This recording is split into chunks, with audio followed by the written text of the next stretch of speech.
Hola, muy buenas tardes. Mi nombre es Byron Zambrano, estudiante de la Facultad de Derecho de la Universidad Técnica Particular de Loja. Esta es la materia de vinculación con la comunidad. Este es el proyecto donde voy a hablar sobre un tema muy importante. Voy a compartir pantalla.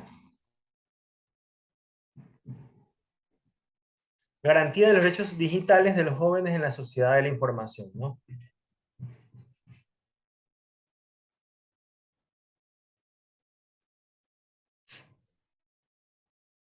¿Qué entendemos por derechos digitales?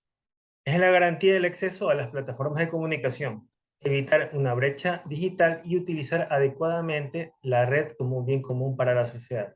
Como todos sabemos, desde que el Internet fue inventado, ha sido una herramienta muy valiosa de aprendizaje. Ha permitido desarrollar conocimiento y que muchas de los métodos de investigación y de estudio vayan teniendo una evolución constante, ¿no? Sin embargo, existen personas que utilizan las plataformas digitales para hacer actos indebidos, ¿no? Y eso es lo que vamos a hablar en este momento. El sharenting es la publicación de fotos de niños y adolescentes, ya que los padres, al compartir las imágenes de sus hijos en redes sociales, los exponen a una serie de peligros. El Estado garantiza el uso de estos datos personales tanto en la Constitución como en la ley orgánica y tratados internacionales. Promueve el cuidado y la prevención.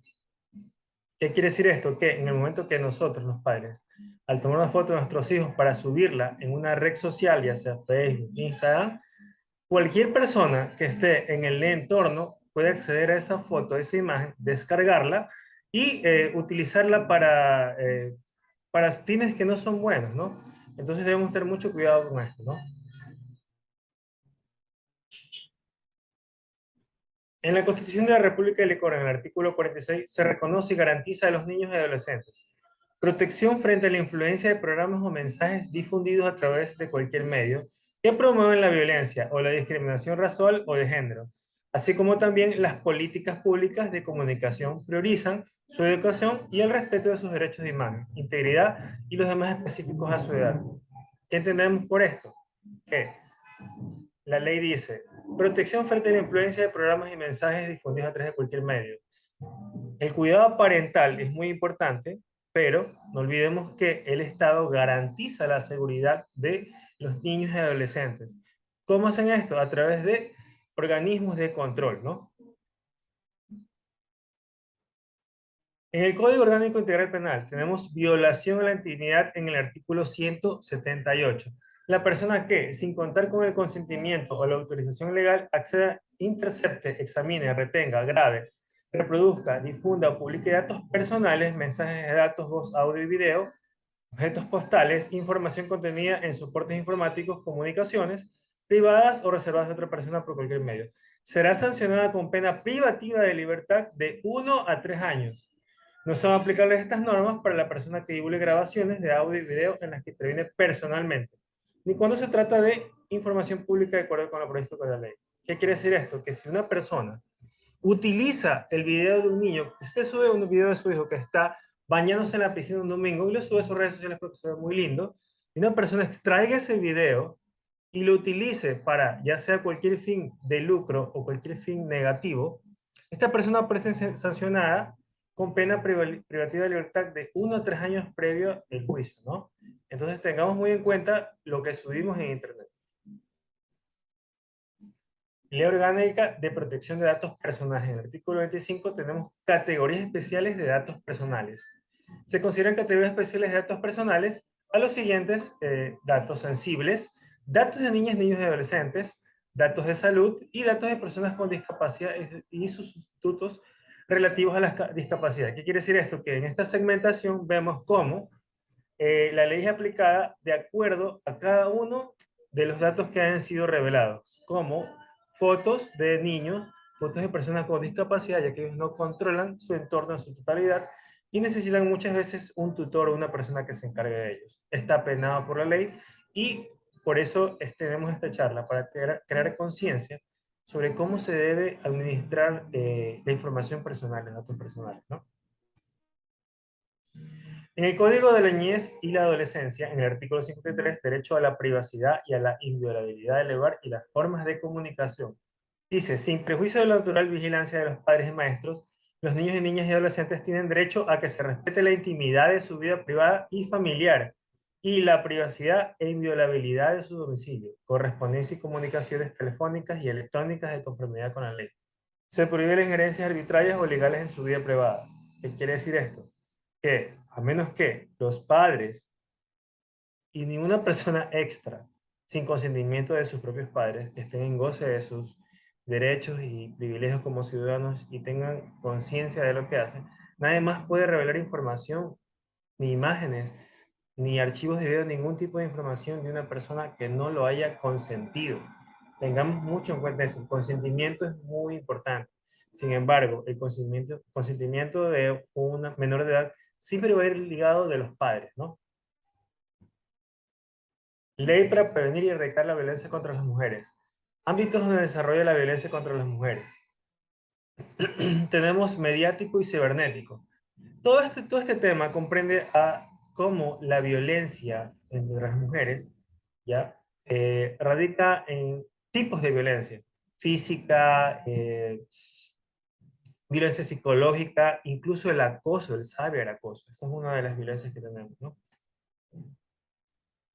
Referencias doctrinarias. El derecho a la protección de los datos personales. Tecnologías digitales, pandemia, Colombia. En este derecho está íntimamente relacionado con la dignidad de los derechos, la intimidad del buen hombre, el buen nombre, y el acceso a la información, a la libertad y la autodeterminación informática y libertad informática, entre otros. ¿Qué nos dice esto? Que las personas, a raíz de un evento negativo en el uso de las redes sociales y las plataformas, comienzan una, ¿cómo te lo explico? De una manera, comienza un proceso en el cual empiezas a discernir qué está bien y qué está mal. Y ese es el aprendizaje, el constante aprendizaje que tenemos los seres humanos. El uso de redes sociales y la vulneración constitucional de la violación a la intimidad del distrito San Isidro. Dice, la intimidad de una persona puede infringirse a diferentes maneras o mediante diferentes actos. Se infringe de hecho cuando personas ajenas intervienen sin autorización previa sobre hechos personales del individuo en contra de su voluntad, ¿no? Esta es una ficha doctrinaria que nos indica Mata Durán, en el cual él se refiere a lo que hablamos hace un momento sobre el consentimiento y el permiso. Actos de injerencia que no son con consentimientos deben ser penalizados. Realidad sobre la privacidad de los datos personales en Costa Rica. Rivera Barrantes nos dice que toda persona tiene derecho a la autodeterminación informativa, la cual abarca el conjunto de principios y garantías relativas al legítimo tratamiento de sus datos personales, ¿no? Reconocidos en esta sección, se reconoce también la autodeterminación informativa como un derecho fundamental, con el objeto de controlar el flujo de informaciones que conciernen a cada persona derivado del derecho a la privacidad, evitando que se propicien acciones discriminatorias, ¿no? ¿Qué quiere decir esto? Que en el momento que usted sube una información, otra persona accede a esa información y termina siendo incriminado o imputado en algún tipo de acto en el que usted no tenía nada que ver por el uso de su información, en ese momento la violabilidad de sus datos personales se ha hecho presente, ¿no? Y tenemos que tener mucho cuidado con este tipo de información que subimos en las redes sociales, ¿no? El impacto de las redes sociales en los derechos. Adati Federico nos dice, los estados deben establecer, implementar y hacer cumplir marcos legales e integrales para proteger la privacidad y los datos personales de los ciudadanos. Comprende además el derecho de toda persona a tener la personalidad virtual a que sea objeto de ataques ilegales en su honra o reputación y la libertad de comunicarse sin la vigilancia e interceptación arbitraria de sus comunicaciones electrónicas. El Estado garantiza el uso de la información, pero tú debes tener en cuenta que al subir información, corres el riesgo de que sea utilizada por personas en actos ilícitos o en actos morbosos. Muchas veces videos e imágenes personales son utilizadas en plataformas de pornografía, como muchas fotos de niños pequeños son usadas en pornografía infantil. Por ende, el Estado garantiza y ejecuta por medio de las normas judiciales escritas en la Constitución, en el Código Orgánico, a que se ejecute con todo el peso de la ley a las personas que infrinjan estos actos, cometan estos actos, ¿no? Activismo y violencia de género en las redes sociales en la actualidad. Actos de violencia de género cometidos, instigados o grabados por parte de totalmente por el uso de tecnologías de la información. Plataformas, redes sociales y correo electrónico causan daño psicológico y emocional. Imagina una persona que es sustraída de sus redes sociales o de su teléfono un video íntimo con su pareja y es expuesto a la sociedad, esa persona tiene que enfrentar un problema psicológico social tremendo porque ¿cómo podría caminar por la ciudad cuando ya las personas vieron su intimidad, su cuerpo, sus acciones?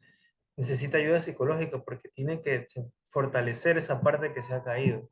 Muchas de las personas terminan muy mal después de estos actos porque no pueden sobrellevar esta situación.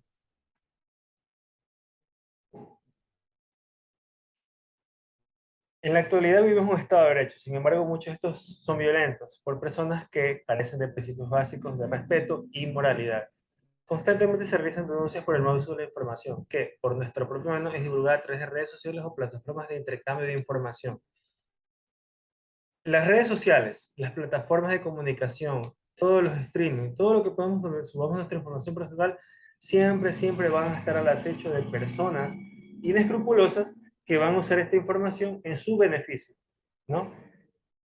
Estos actos violan nuestra integridad, nuestros datos personales. Aunque el Estado garantice y tengamos el control de esta situación, siempre tenemos que tener mucho cuidado de lo que subimos a las redes sociales. No.